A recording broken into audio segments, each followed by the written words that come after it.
Okay, we're on page 287. 287.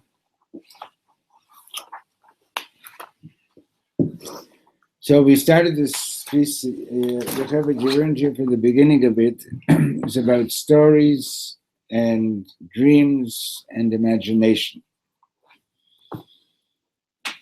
And just to bring a couple of little points, right? The whole Parsha thing that we started last week with Yosef and his brothers, the whole thing is dreams are like a very central part of the whole story, right? Yosef has his dreams, then the winemaker and the baker and Paroi. So dreams are like a big central piece in these stories, right? So question is, where do you get the ability to interpret dreams? And what's the importance of that? And why are dreams so important, Bechlal, besides for psychiatrists and so on, like Freud, etc. But the dreams are very important. And Reb Nachman says that, Hashem, we're talking human language, but like Hashem dreamt of the world and dreamt of you in the world before creating the world. In other words, things really begin with a dream, right? If someone says, can you imagine, try to imagine the person that Hashem dreamt of when he dreamt of you before the creation of the world. Did he dream that he's going to put some just like a nobody into the world? He dreamt of you as being like somebody really special, And what we need to do is we need to manifest that dream. Now, the other important point that was being made was that, more than just one point, but you need strong imagination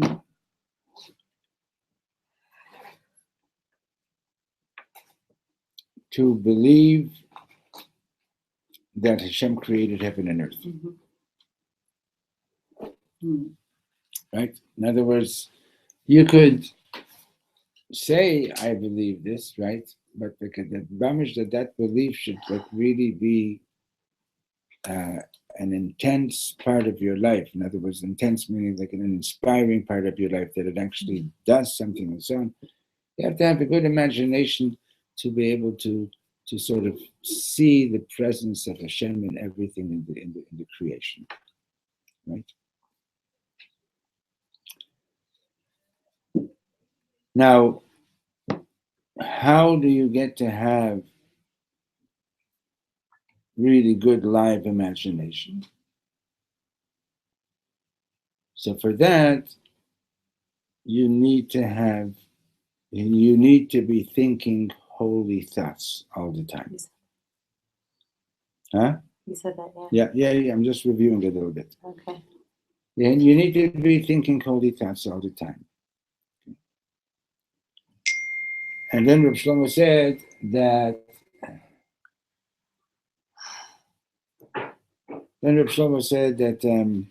There are stories. He says in Reb Nachman's name, there are stories that put you to sleep, and there are stories that wake you up.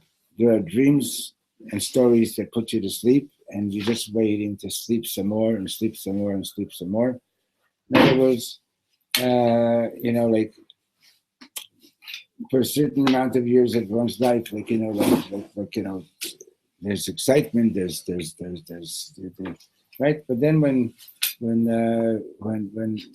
people get older, and they're no longer physically as able as they were in the past, and so on and so on, you find a lot of them they want to sleep more, and they want to sleep more, and they want to sleep more, right, and so on.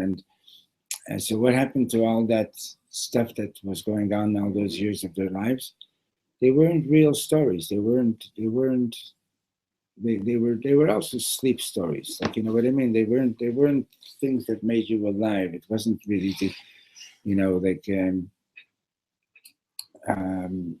but you see, but really holy people, doesn't matter how old they are, they're really alive, right? They're really alive.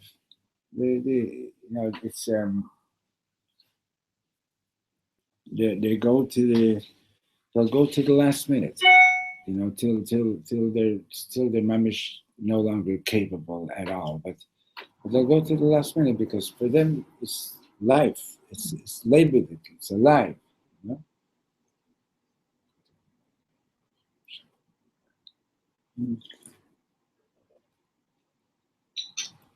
Okay, so we got to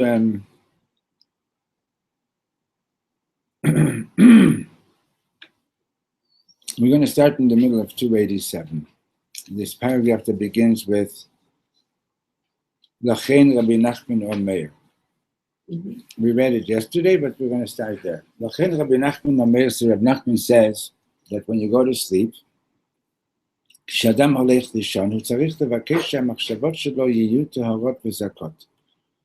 You have to daven that your thoughts should be pure, clear, שהדמיון שלו יהיה כלי ראוי לחלומותיו, so that your imagination should be a proper vessel to receive the dreams.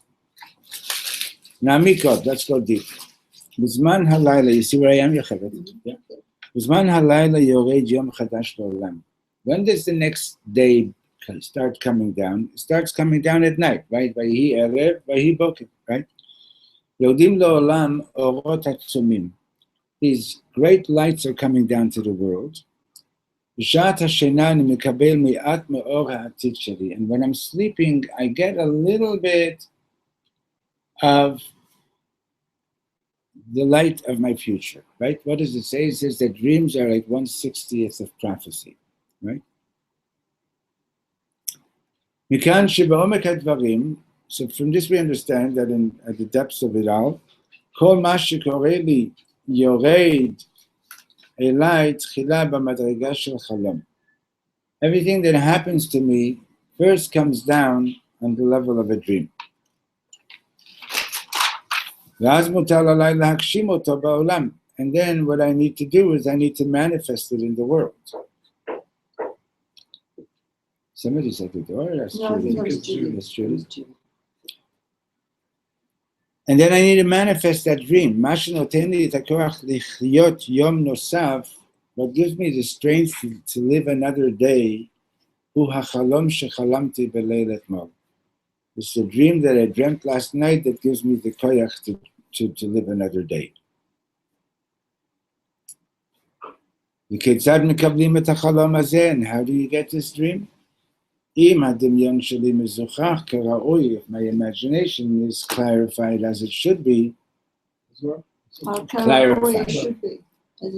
As it should be, אם אני מאמין שהשם אחד, if I believe that Hashem is one, אז למחרת בבוקר אתעורר מלא חיוך. So then the next morning I'm going to wake up full of life, full of life energy.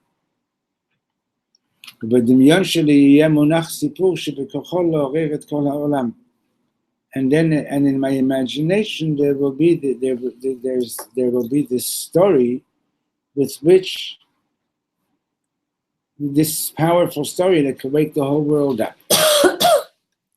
החלום שלי יוכל להשיב את העולם כולו לחיים. My dream is able to bring everybody back, the whole world back to life. כך קרה אצל יוסף הצדיק. This is what happened by Yosef הצדיק. הוא חלם שהוא עתיד למלוך. He dreamt that he was going to be king in the future, לפרנס את כל העולם, and that he would be providing for the whole world. היה בכוחו להעלות אפילו את החלום של פרעה, and he had the ability to even elevate Paro's dream. ובאמצעות החלום הביא יוסף חיות לכל העולם. And with that dream, Yosef actually manifested bringing life energy to the whole world. כיוון שכשנעשה משנה למלך, הוא אכן האכיל את כל העולם, because when he became the second to the king, the viceroy, he actually fed the whole world. Yosef HaTzadik היה במדרגה של הדמיון הכי קדוש. Yosef HaTzadik was like, he was on the level of the highest, the holiest imagination. You understand what he's saying over here? He's saying like this. We run into problems every day, don't we? Right? Hopefully not. Right? There's always a challenge. But there are challenges, right? And so like Rashi says that Paro's wise people interpreted his dreams, but he wasn't satisfied because the way they interpreted them was that they ended with death, right? The 7 fat cows being swallowed up by the 7 skinny cows, the 7 healthy stalks of wheat and being swallowed up by the ones that were all beaten and dried out. They saw that. For example, they said to him, "You're going to have 7 daughters and they're going to die." That's how they saw it, right? So what did Yosef see in the dream? He also saw that there was going to be such a big famine, right? And that the famine would be so severe that you wouldn't even remember that there were 7 years of plenty, right? You wouldn't remember even, right? But so what it meant was, but what did Yosef do? Yosef said, there's Hashem's dream. Hashem's dream is that Hashem's dream of this world is not to wipe out the world. Hashem's dream of this world is to make it better, to make it beautiful, that we should make it better, that the world should be a beautiful place, right? So hearing this dream from Paroi, it's not a contradiction to the dream that I had that I was going to be king. It's basically telling me, yes, your dream of that you have to feed the world and so on, that's the true dream. And now Paro's dream is basically telling you, okay, act wisely. Right? Really? Act wisely. Do something. 1 second. Do something about it. Right? And 1 second. Okay? So in other words, because his imagination, because his dimyon was so holy, right, that it's all about Hashem's Ata Kodesh, V'Shimcha Kodesh, you are holy, your name is holy, everything is all about Kedusha, it's all about being connected with God. So that gave him the ability to interpret the dream as another stepping stone, or as another chapter into manifesting the world, living life in such a way that everybody's going to know about the Ribbono Shel Olam. And everybody's going to connect to the Ribbono Shel Olam, you know? And that the world will know that there's a God. You understand? When you give tzedakah, right? And you give to a needy person, what you're basically doing for that person is that you're letting that person know, yeah, there is a God in the world. Right? Yes, Ziva. Okay. So there's one little piece, like you said about the 7 years and he won't remember, and then you kind of went into something else. So I need to get that part. Like, so what I'm saying is that part with the rich years and not rich years, and the Pharaoh's dream was that there was going to be, the way Yosef interpreted it is that there was going to be 7 years of plenty, right? And then there was going to be 7 years of famine, right? But he didn't see this as an end. In other words, this is like, this is going to be the end of the movie, so to speak, right? It's a means, but rather that he's being informed through the dream. He's being informed of what he needs to do to manifest Hashem's dream in this world. But you said something about remembering. You said he won't, because he had those rich years. So he didn't. Oh, he won't remember that he was. No, that was that he won't remember that he was what? The famine was going to be so severe that people wouldn't even remember that they had 7 good years. Right. So. Okay.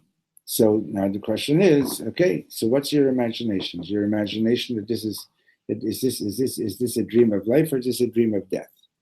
That what you just said? No, yeah, Pharaoh's dream. That is piece. A dream of the famine's so severe that he won't remember the good years. Yeah. So that's bad. Well, that could be bad. So is it a dream of death, or is it or can you raise it and turn it into a dream of life? So by saying that you had these great years. Yeah. And then the planning, so you could, even though you have the bad years, you could reverse that. You could remember such good years because you're making a point. Not just that, but you're making you're going to survive. I mean? You're going to survive, but you're going to do something positive, right? A lot of people, right. when they face a challenge, they say they just sort of give up, or they look like it, like. Whatever, yeah. Like I see even in dating, and they talk about their divorces. That's the thing, not about after I met this one, I met that one, my world opened up. Like they're not talking about that part. They're back yet. With the famine, right? So that means they're like in Mitzrayim. You know what I mean? Right. So he's saying that's how he was able to. So, but you have to have. The that's what he's saying. So let's go back in the text. He says. So he says. Got it. You have to have holy imagination. Right. So Magadol Yoter. The Damien Ezot, he explains further. What's greater? The Damien Ezot Theoria to dream some great theory, or the Damien Sipuk Tov, or to dream or to imagine a good story. Reb Nachman says that the soul dreams only stories. Okay. What's the difference? You don't dream about theories what mathematics, things like that. So mathematicians will dream math in their sleep, but they don't. You don't dream what would be if this, what would be if that. You dream stories, okay? Maybe when we're awake, we think of theories, we dream of theories. But when we're sleeping, we dream stories. It's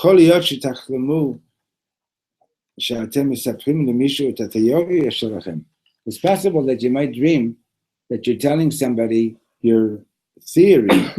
אבל החלום עצמו הוא לא התיאוריה, but the dream itself is not a theory.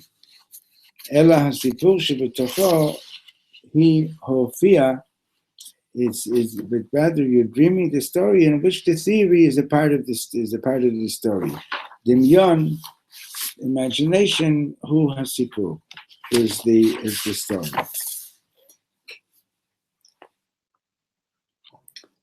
Reb Nachman Omer, page 288. Reb Nachman Omer, Reb Nachman says, שאנשים רבים מדמיינים שהשם קיים, ושהוא אחד. A lot of people imagine that God exists and that He is one, אבל זה עדיין במדרגה של תיאוריה בלבד, but it's still just on the level of a theory, an idea. הדמיון הזה צריך להיות במדרגה של סיפור אמיתי. This imagination about God, it has to be on the level of being a true story. של חלום. It has to be like ממש a real dream. אם תוכלו לדמיין את השם במדרגה של סיפור, if you can imagine God on the level of a story, ואז תבואו לעולם ותספחו לכולם שחלמתם שהשם הוא אחד, then you come to the world and you tell everybody, I had a dream that God is one, כך תוכלו לעורר את כולם. That's how you will be able to waken everybody up.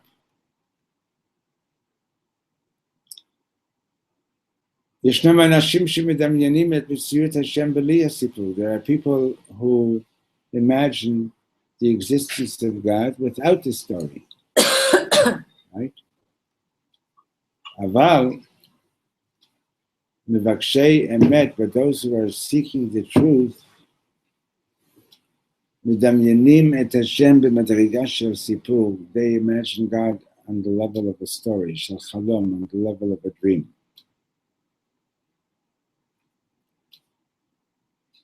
ישנם חלומות מתים וחלומות חיים. There are dead dreams and there are living dreams. חלומות חיים הם חלומות שאני מאמין בהם.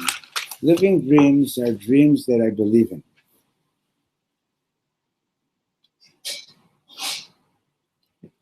החלומות שבהם אינני מאמין עוד הם חלומות מתים. The dreams that I don't believe in anymore are dead. מדוע חלומותיהם של חלק מהאנשים מקדימים את כל העולם? Why is it that some of the dreams that some people dream just put people to sleep? כי הם עצמם אינם מאמינים בחלומות שלהם, because they themselves don't believe in their dreams. ולכן החלומות שלהם הם חלומות מתים. And therefore their dreams are dead. Right? In other words, if you have a real live dream, if it's a real dream, like you got to believe in it. You got to believe in it, and You have to live it.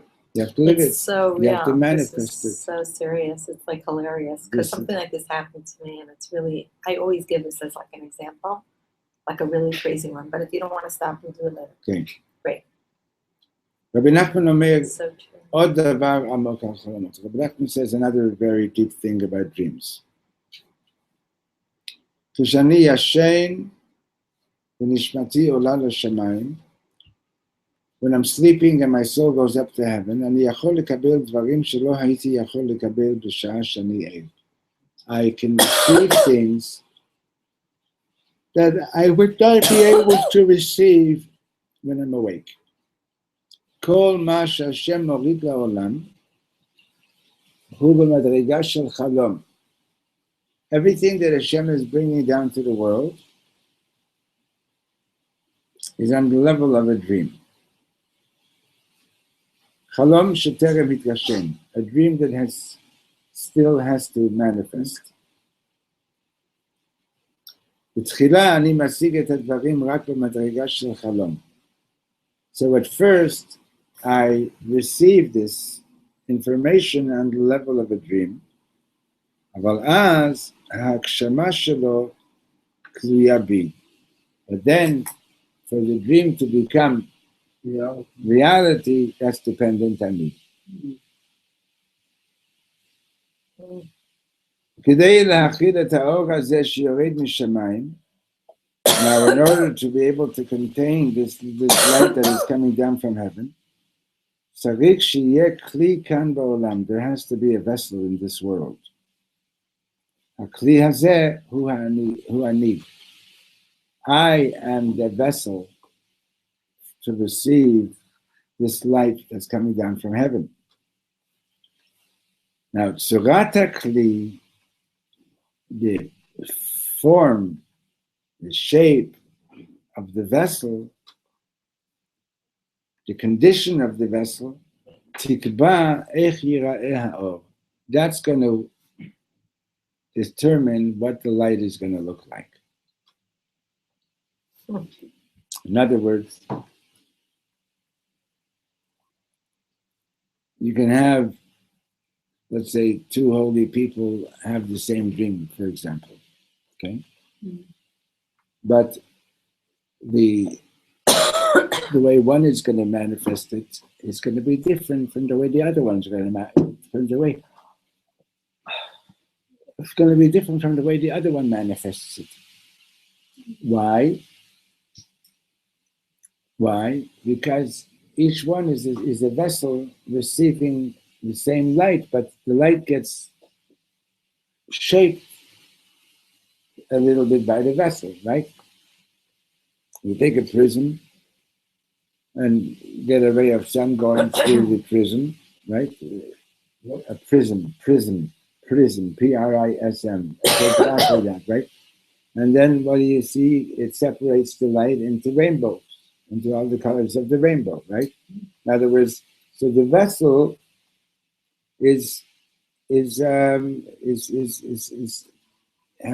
determines to a certain extent what that light is going to look like, right? The light of the dream that's coming down, right, gets altered by your vessel, right? You have light coming through this blue glass. So what you see is now you see light that's colored blue, right?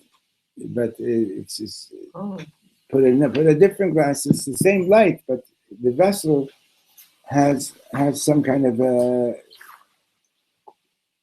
it's the vessel that it gets received in that determines how that light is going to look.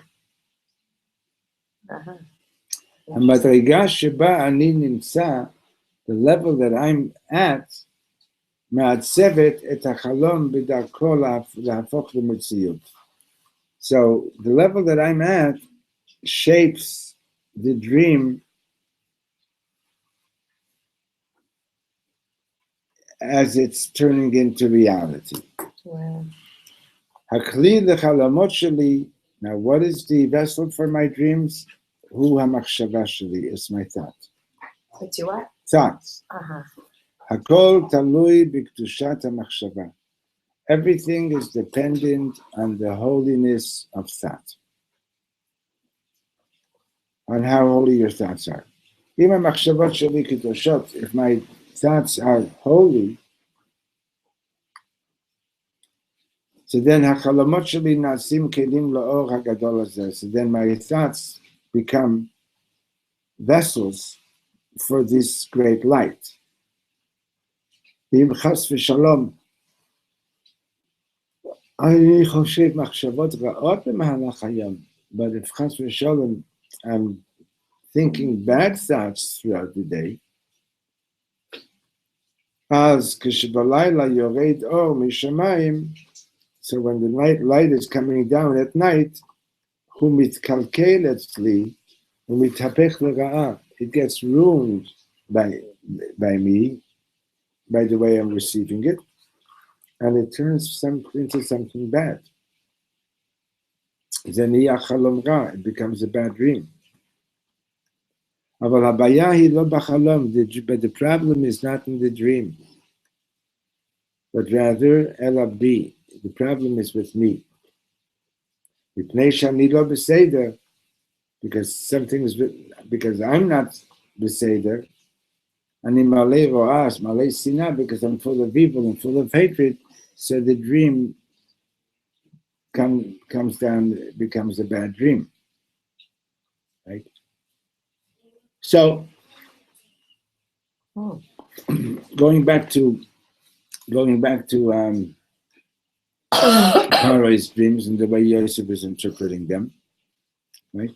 So the other wise people, Paro's advisors, they interpreted negative.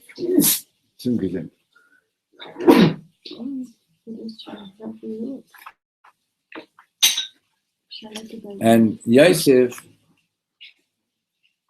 interpreted that Hashem was letting us know, that we got to get ready, to save the world, right? So, what's the difference? The difference is why did you interpret like this and why did you interpret like that? It depends on how holy your thoughts are.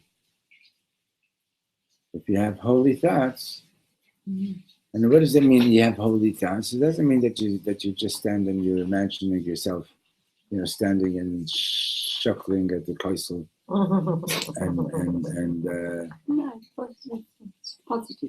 positive thoughts and connected with Hashem, because when we don't actually have a definition for holy. The only definition that we have for holy is that only Hashem is holy. Well, if we say only Hashem is holy, only Hashem is kadosh, so then what you're basically saying is that you can't really define it, right?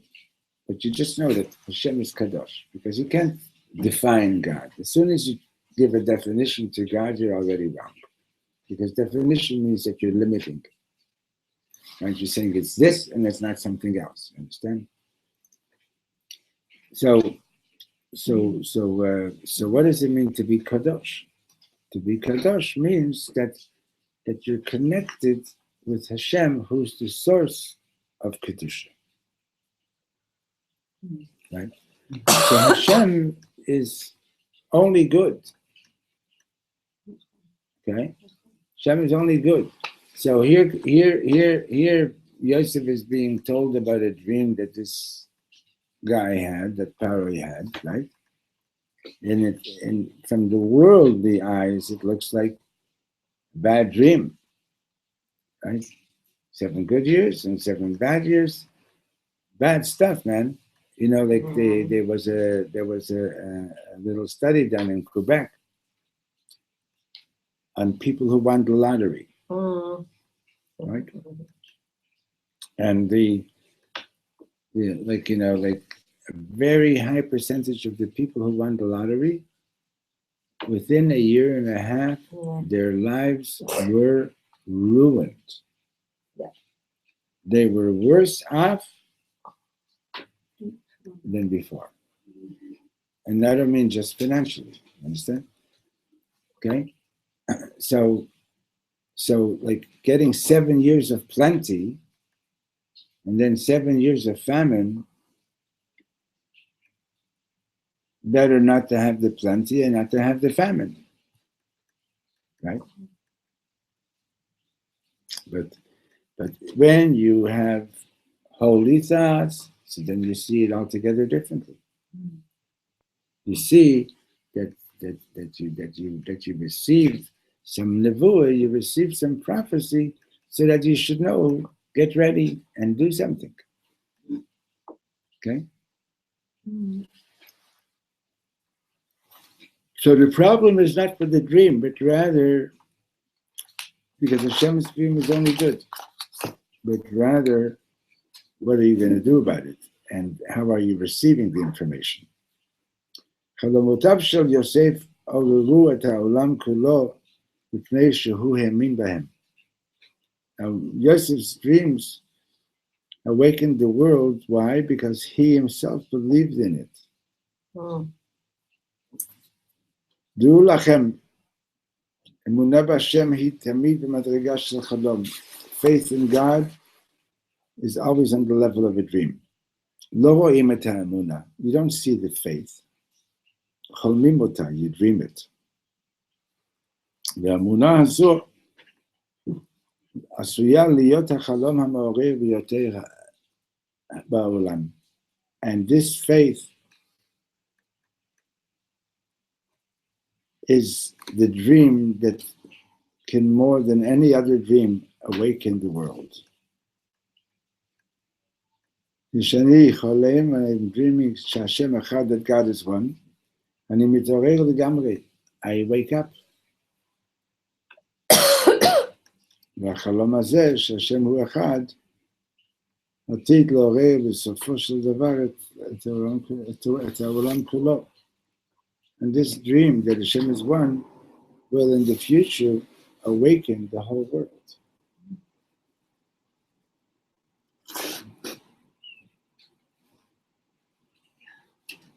So that's very, very important lesson that we've learned this week, right? Passion. They speak about it all the time. Like if you're making a business plan, which I'm working on right now. Yeah. You if you don't have this, if you don't have the faith in it, right? If you don't have the passion behind it, the fire, you're not going anywhere. Sometimes you just don't, but you're not going to be able to flub it. Do you know what I'm saying? Yeah. You have to when believe. You're not You online, have to believe in your dream. You have to believe in your dream. What? When you're not online, I have two good things to share about this. Right now we're still online. Okay. I'll do it later. So there are so many amazing Channukah stories. The power of the Neilot Channukah, the Channukah candles, is unbelievable. Oh yeah. So I read in that Chabad Simchat Shavua that they put out every week. So there's a shaliach, and this story took place 6 years ago. There's a shaliach somewhere in the Ukraine, not far from. I told the story yesterday, didn't I? I told them, so then leave that one. I'm going to send out later. There's a story about the 5th Channukah candle with the Lubavitch Rebbe. I'm going to send it in the mail.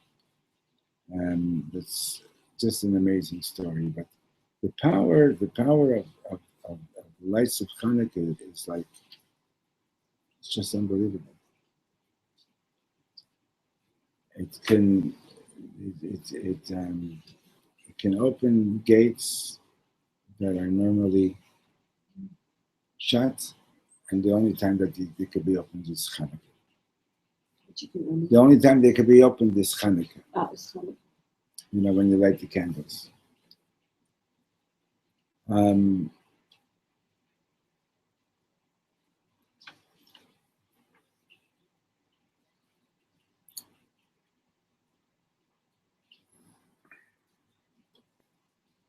So this thing about the public lighting of the menorahs that Lubavitch does, that this whole campaign, it's actually in Halacha, it's a big chiddush. Because in Halacha, in the Gemara, in Shulchan Aruch, when it speaks about lighting the menorah for Channukah, it speaks about doing it in your house. Doing it in your house, in your home, at the door of your home. So that people could see it, or at the window, or whatever it is. But basically, it doesn't say anywhere that you can do it in the street. It's a chiddush. Some say that you're going to do it in the streets. It's a shaila whether you're allowed to make a bracha, because the way they're learning the halacha of Nicha Yala Pesach Beisoy or Ishu Beisoy. They're learning it as, in other words, this is how you do the mitzvah. You have to have a house. You have to have a regular dwelling place. Unfortunately, though, most people live in the street. If you want to know the truth, like how many hours a day? Oh no, but they still have a house. But unfortunately, there are people that are homeless. No, they did it last night in the restaurant. I thought that was very cool. So then they're Lubavitchers. No, but it was very cool that they did it. Because the other poskim didn't agree with right. that. Yeah. No, it was really nice. Which restaurant? I don't know, somewhere near the train. They do it everywhere. You eat in restaurants? You eat in restaurants? I was on a date. Very nice. Or I wouldn't have been there. No, it wasn't. But anyways, anyhow. no light. But anyway, it was very nice. No, but they came in and like people were singing. It was just like really Very nice. I thought it was really a good Beautiful. thing. Baruch I mean, Hashem. it wasn't a home. Yes. Those Good. people would have never That's right. maybe done it. Even My though friend David Steinberg, he's doing it already. I think the third year. He sets up a box outside Uh-huh. so that it's protected from the wind. He has a whole bunch of Chanukiot, and as the tour groups are coming by, he invites people to light the Chanukah candles. Oh, that's nice. It's very nice. even light in nightclubs. Even like, I heard like a Hanukkah. crazy story about that yesterday. That there was a guy that didn't want to be religious anymore. He was like from Pittsburgh, and his son was being bar mitzvahed, and he took him to an electronics store and said, like, get whatever you want. And the kid said, I want to go to the antique store. There's this crazy menorah. You heard this story? That's put together Something with like it, yeah. all this wood. Yeah. And then he's like, but that's ridiculous. Don't get an electronic thing. And he's like, no, I want it. So they went back. And the guy's like, I don't want to sell this. This is an antique from the war. And it turned out it was from his family, right? It was, so that it came to the house, it fell on the floor, the whole thing. And in one of the pieces was a thing, and it was actually his father's menorah, who died in the war, that said, when you light this, remember that we died Kiddush Hashem, our whole family, and please light this from generation to generation because we can't. Right, there was a miniature menorah inside, right? It was like some miniature piece that they pulled out, and the guy fainted because he never saw his father. And it was his father's, it was from his family. So it's like, wow. It's amazing. Wow.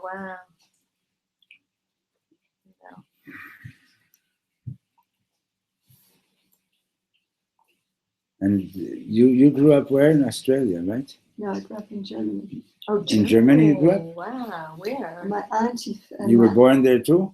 I was born in Germany after the war. In one of the camps? No. Where to? Which? Yeah. We were. I was born in Bayreuth in Bavaria. So you speak German? Yeah. Because Lots of German. my mother's second cousin. But she's not a Yankee. Two of them. But I was was in 29 Germany. years Irish. There was a cousin from my mother's in Germany. I don't know how. They came after the war. They were both in concentration camps. Oh, wow. And the younger brother came straight. He escaped Auschwitz. He came to Israel. But where were they from before Germany? Poland. Poland. So she's So Polish. my mother, they must have been in contact. So what's your first memory of Hanukkah? From when? All I have a memory is we have a picture, photograph, and we were little children, and we had a group of children in Germany at the synagogue, and we were lighting Hanukkah. Wow. And you had a Chanukiah at home too? You must have had. Yeah, my mother came from a religious. Do you remember Well, it? they were very poor. Maybe I remember my father's menorah. I remember like a very. They're from Poland? They're also from Poland, not me, but I remember my father's menorah, and I hope that we saved it. I hope that we. What did it look like? It was a little brass, brass Oh yes, thing. my mother. She always had one. But it was for those regular Hanukkah candles. But I don't remember my childhood very No, much at all. What age did you leave Germany? No, nearly 10 years old. And then you went to Australia. Sydney. Yeah. Yeah. You remember your first Hanukkah menorah lighting? First. Huh? The first. No. I don't remember when it was. So. No, but what's the first memory that you had from Hanukkah? The first memory that I have from Hanukkah.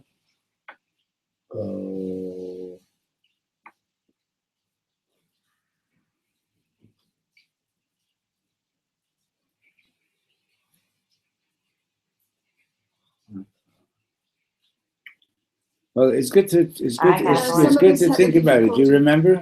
I shared it with you the other day in the text. Okay. So my father, we lived in Waterbury, Connecticut, and my father was like a little more young Israel, but he's very into like festive, like Pesach or whatever, but he was like a little more modern.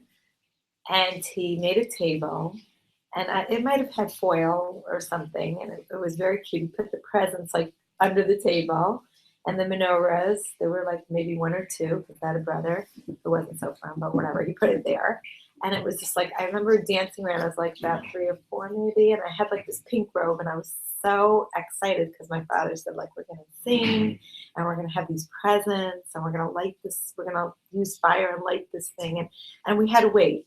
By the way, it was like a day. He set up a day before we're Yakis, so I had to wait to get the present and to light the menorah and to do the singing thing. And I just remember dancing around that table and just like being so excited because something's coming that I'm waiting for. I never remembered it before that.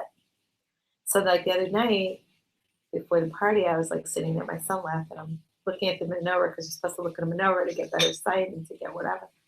And I'm feeling like really sad, thinking about this memory because I'm not with anybody. And then I said, okay, I'm going to go down the block in the rain to this party that was, you were there, you should have come. It was really great. And it brought such warmth. You know that the thing about presents, like, that's only an American speaking. We have the thing about Channukah gelt, but presents and so on. This was it. So who was it that was telling me that he saw like somebody did an Aisha Torah film, and he was telling the story that when his family moved to America and they moved into this neighborhood and maybe somewhere in Brooklyn, and all the houses were lit up with the Christmas lights. Yeah. And he's just a kid, and he sees like, the goyim have all this light and all this color and everything and so on. And we just have a little menorah, right? And then there was a blackout. And the only light on the street was the light from the menorah. Nice.